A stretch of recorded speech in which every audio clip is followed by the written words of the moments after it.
Good morning, students. This is the book of R.S. Agarwal, and it is the lesson 16, area of circle, sector, segment, and example number 15, page number 686. A circle of radius 21 centimeter and arc subtend of 60 degree at the centre. अब जो circle है इसकी radius 60 है और ये जो centre पे angle है वो 60 का है. तो ये फर्स्ट पार्ट में पूछ लिया इसका ये आर्क की लेंथ कितनी है. Find the length of arc. तो length of arc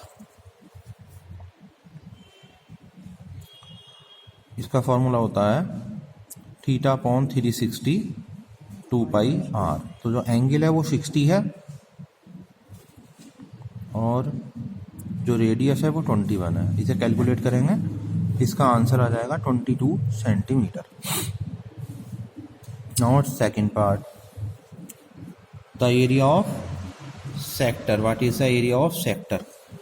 the area of sector is, we know the formula of area of sector theta upon 360 pi are square. Put the value of theta, pi and r. Now calculate it and get its answer 231 centimeter square. Now come to the third part, area of minor segment, and the formula of area of minor segment is theta upon 360 pi r square minus r square sin theta upon 2. On putting the value of theta and r,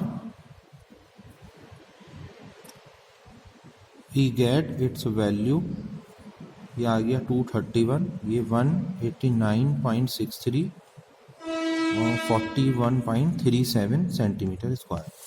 now in fourth part we have to find its area of major segment. Area of major segment. Area of major segment कैसे निकलता है? Area of circle. First of all we find area of circle and subtract from them area of minor segment. यानी area of circle में से area of minor segment को subtract कर आपका area of major segment आ जाएगा.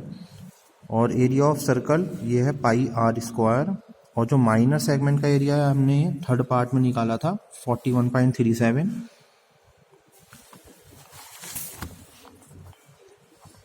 पाई are square minus 41.37 and the answer comes 1386 minus 41.37, 1344.63 centimeter square.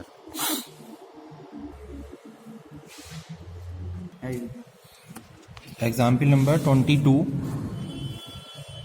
An umbrella has 8 ribs which are equally spaced. Assuming the umbrella to be flat, circle of radius 42, find the area between two consecutive ribs.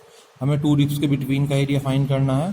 तो ये एक sector बैठेगा, आप देखना है इसका एक sector बना है इस टाइप से. 2 रिब्स के बीच में एक सेक्टर बना है, इसका एरिया फाइंड करना है. एंगल क्या होगा? एंगल होगा, क्योंकि ये फुल सर्कल है, ये होता है 360 का, ठीक है, और ये 8 इक्वल पार्ट है, तो 360 अपॉन 8 यानी 45 डिग्री का एंगल होगा इसमें. Now area of 2 consecutive rib means area of sector of radius 42 and theta 45. Then the area of sector is theta upon 360 pi r square. Put the value of theta and radius r is 42 and the answer comes 693 centimeter square. Now come example 23. Round table has 6 designs. If the radius of cover 28, find the cost of making the design at rate of 0.35 per centimeter square. हमें इस shaded portion का area find करना है सबसे पहले. और ये पूरा जो आप देख रहे हैं इसमें 6 ट्राइंगल बने हैं, ठीक है. ये एक हेक्सागोन है, और हेक्सागोन में जो वन एंगल है वो होगा 360 अपॉन 6. हेक्सागोन में 6 साइड होती हैं, इसलिए इस 360 की जो सर्कल में एंगल है 360 का, उसकी 6 से डिवाइड कर देंगे, आंसर आएगा 60. And its radius is 28. So area of segment A C B A is area of sector minus area of equilateral triangle.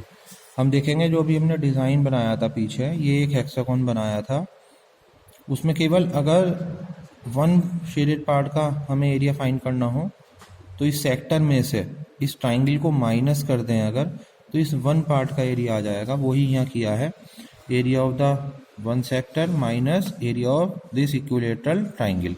और ये जो ट्राइंगल है ये इक्विलेटरल है क्योंकि ये एंगल आपका 60 का आया है, और हेक्सागोन में 6 इक्वल ट्राइंगल्स होते हैं। इस तरह से हेक्सागोन में 6 ट्राइंगल्स होते हैं, तो ये एक इक्विलेटरल ट्राइंगल बनता है इसमें। तो सेक्टर का एरिया क्या होगा, theta upon 360 pi are square, theta by 360 pi are square. यहाँ रेडियस और थीटा की वैल्यू रख देंगे, आंसर आ जाएगा, माइनस एरिया ऑफ ट्राइंगल क्या होगा, √3/4 साइड स्क्वायर। साइड आपकी कितने की है, जो इसकी रेडियस है वही साइड होगी, ये होगी 28 की, तो साइड के प्लेस पे हमने 28 रख दिया। और इसकी वैल्यू आई है 1666/5, फिर इन्हें सब्ट्रैक्ट करेंगे तब आपका आंसर आ जाएगा 1162/50।